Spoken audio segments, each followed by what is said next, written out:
So we're here in the woods, somewhere before Burwash Landing. It's very pretty in here. It's been an extremely windy day. I'm going to give you a bit of a sense of the wind. It was against us all day long.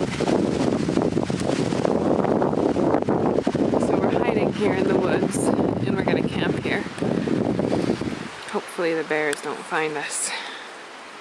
But it was very exciting today because we met our first touring cyclist and we biked with him for a good part of the day, and that was super fun. And he's biking all the way to Colorado. But he went on tonight because he bikes a lot further than us, maybe twice as far as us every day. So that's the story. How are you feeling, Glenn? Okay. Are you tired from our windy day? Yes.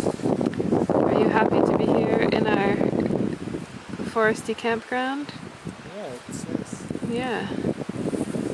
Okay.